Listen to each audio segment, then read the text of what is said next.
Joining me now in Washington, D.C. is Mara Rudman. She was the U.S. State Department's Deputy Envoy for Middle East Peace. In Ramallah, in the occupied West Bank, we have former Palestinian Authority spokeswoman Noor Audeh, and Dan Diker joins us from West Jerusalem. He's the former Secretary General of the World Jewish Congress. I thank you all for joining us on the Newsmakers. Mara, let me start with you. So the State Department drops the word or the phrase occupied territories. It drops the word occupied. It changes Israeli occupied to Israeli controlled. Is it clear that this is more than just a change in terminology? It's a change in policy, perhaps? No, it's not clear that it's a change in policy. The change in this wording came in the country human rights reports, which is an annual report that the State Department releases. The depth of what was in the country human rights reports with respect to Israel and the West Bank and Gaza, the wording of the substance of those reports, I compared what was in 2018's report, which is the report that just came out in March of this year, with what was in the report in 2017, and the criticisms of Israel and of the West Bank and Gaza were quite similar. But you're absolutely right that what was significantly different is that the word occupied did not appear. So that was a decision that was made at the State Department and or the White House to remove that word. We can't know what the origins of that decision was, whether it was influenced by some discussions between the highest levels of this administration and Israel, but it is significant that that word disappeared, and that is a change from how previous administrations, Democratic and Republican, have handled it, and even how this administration handled it just last year. So some decision was made, but it is hard with this administration to describe that as a change in policy. It was a decision of the moment. And I would also say significantly different than even how prior Israeli leaders have handled that terminology. Even someone as conservative as Premier Ariel Sharon in 2003 used the word occupation. So this is a shift, and probably without a lot of deep thought from this administration. Dan Diker, are you pleased that they dropped the word occupied?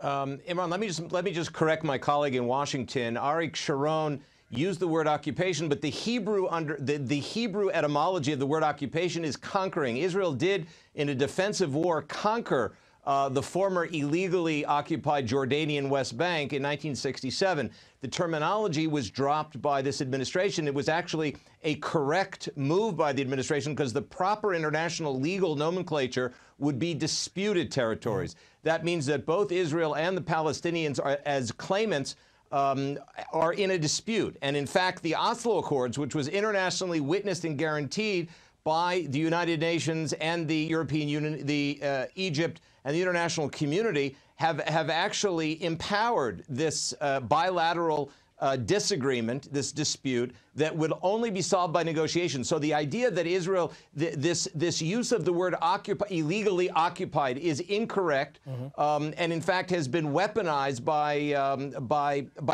by countries and people all over the world, led by the UN incorrectly, in order to cynically accuse Israel of some sort of illegal move, when in fact it was completely legal according to international law, Israel having entered the West Bank in a war of self-defense. And by the way, there was no former sovereign there, so you can't have occupation when there's no sovereign. Okay, I'm going to bring Noor in a second, but just for clarity, Dan, between 48 and 67, you believe the Jordanians did occupy the West Bank, but now the Israelis do not?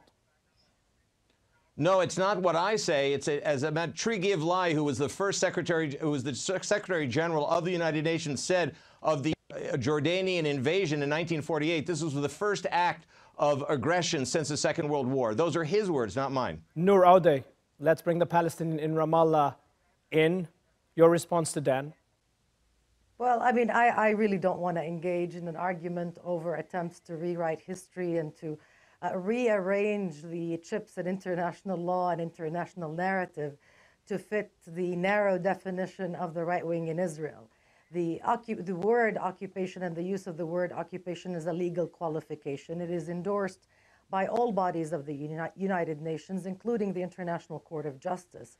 It is a reality that the Palestinian people have endured since 1967 and it is there in defiance of the UN Charter. The acquisition of territory by force is an illegal act. I think, in fact, if you really want to be correct about the reality here, we should be calling Israel's control for what it is. It is a colonial occupation, not just a military occupation. It has gone on for over half a century. It is illegal, and it keeps an entire population captive. But going back to the subject of the discussions, the report by this administration, I think this is not about semantics. The fact that the Trump administration dropped the word occupation, it's not about whims, and it's not about last-minute changes. It is about the narrative and the perspective of this administration that only sees the conflict and the Palestinian issue through the lens of the right wing in Israel, particularly the settler movement, to which the American ambassador to Israel belongs. And so not using the word occupation, referring to Palestinians as residents in the West Bank and negating the fact that they are a people with deep historic roots to the country and national claims that are recognized internationally it reflects the true essence of the policy of the Trump administration towards the region, endorsing and accepting and mainstreaming Israel's right-wing policy and negating Palestinian statehood and national aspirations, and also discarding any respect or semblance thereof to international law and to the international consensus about this conflict. Dan?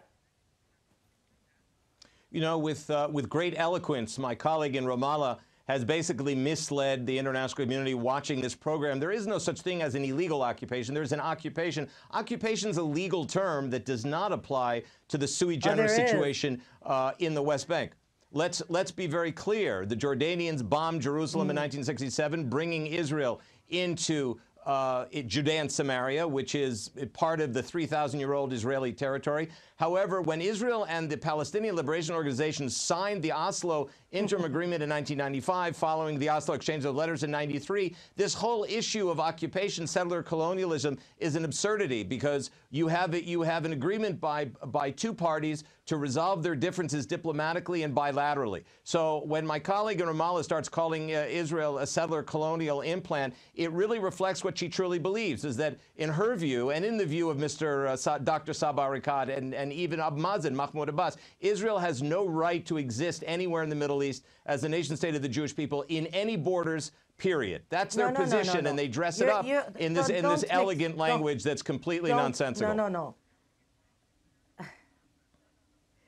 Do you accept Israel as a nation state of the Jewish people? Misleading the conversation. Nora, do you accept Israel as the nation state of the Jewish people in any borders whatsoever in the Middle East? No. I'm not here. I'm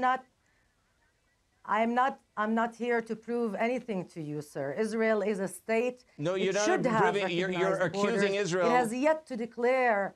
It has yet to declare its borders. Israel is the only member state of the United Nations that has yet to define its borders.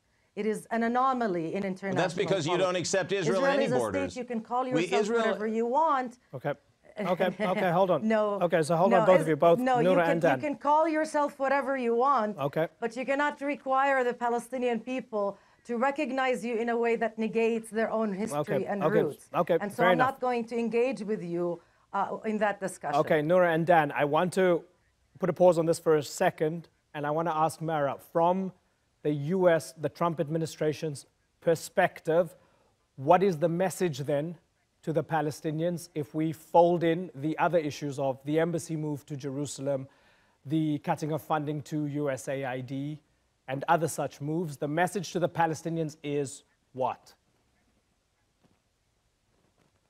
Well, I think one thing that we could all agree on is that I'm not somebody who should be speaking about from the Trump administration's perspective, or what their perspective is. As an outsider, someone who does not serve in that administration, and has not served in that administration, and I want to be clear, I was an you worked within the system in the past. I'm saying, administrations. With these moves, what message are they sending to the Palestinians?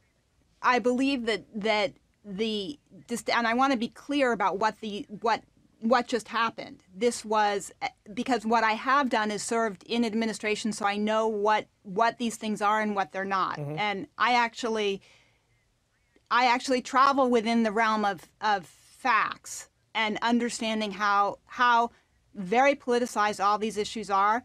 This was a State Department country human rights report, and words do matter, and I appreciate that. And I've worked also on these issues long enough to understand just how much emotions travel also and how high rhetoric is. But this was a change, the wording change, I appreciate the significance of. However, the depth of the reporting within what was written about Israel and what was written about the West Bank and Gaza, I would still call to people's attention. There was a lot of substance there that was highly critical of all parties. So yes, the overall tenor of where President Trump is and where Secretary Pompeo is very different with respect to the Israelis and the Palestinians than their predecessors were. And President Trump is very close to Prime Minister Netanyahu. That should come as no surprise to anyone in the world. He's also very close to the Gulf leadership. Right. That should come as no surprise to anyone in the world. Okay. And the reporting right now in the country human rights report and the change of this wording is consistent with those close relationships. Okay, that's that interesting. happens when the United States elects new leadership. Okay, Dan, I want to ask you a question to build on that. Dan, Imran, just a second. let me just a second. I want to. You can build on it, right? You can answer the two together. So Mara made an interesting point, where say groups like Amnesty International, human rights groups, Human Rights Watch, Israeli NGOs like B'Tselem will criticize Israeli human rights violations, for example, in the West Bank.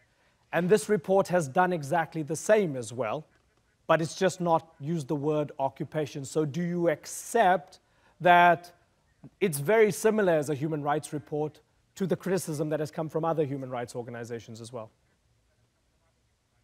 Well, one thing we need to establish, Imran, is that most of the so-called human rights organizations, whether it's Amnesty or Human Rights Watch, or even some of the Israeli human rights organizations, are really radical political organizations with a very specific political agenda. And we saw it at the UN Special Investigative Committee just 48 hours ago, where they come out with a totally mendacious, completely undocumented, unprofessional, and monstrously disfigured report, not based on fact and based on political agenda that accuses Israel's of crimes that North Korea and the Iranian regime commit every day. But Dan, would you accept when So Human Rights Watch comes out and it says that Hamas is killing dissidents within Gaza, do you believe that they are equally biased against Hamas as well? That's actually a good question. I depend much more on independent reports that really come out of the Israeli military intelligence, which has actually the finest connections in Gaza and in the West Bank of any organization. So you only anywhere. respect the reporting of the Israeli military on itself? I respect the reporting of the most robust democracy in the world besides the United States, and that's the State of Israel. And Israel has both very objective reporting on itself, and anybody that's spent any time in Israel knows that. Okay. And we also accept some independent reporting, but that independent NGO reporting has to be checked very carefully, as NGO Monitor, headed by Professor Gerald Steinberg, has proven time and time again of the biased, unfair, inequitable type of accusations that are regularly launched against Israel. And I think that the Trump administration, the State Department, has made a very wise decision by dropping this nomenclature of occupation and just referring to the territories as they are. The descriptive word would be disputed territories, and I think it was a wise decision. And I'd like to just add to that, in supporting Mara in Washington, it does not necessarily signal a change in policy. It does not. The Trump administration is now bringing a peace plan both to the Palestinians and to the Israelis, and perhaps neighbors in the neighborhood, to try to resolve this long-standing conflict. Noor, they come in. Well, I mean, I really don't know where to begin. So if I understand it right, your guest in Israel would like us to believe that Amnesty International and Human Rights Watch and B'Tselem and other respected human rights organizations are not objective and should not be respected, that independent committees formed by the United Nations composed of reputable human rights and international law experts should also not be respected or listened to. This is farcical, really, and it takes the conversation into the realm of the absurd.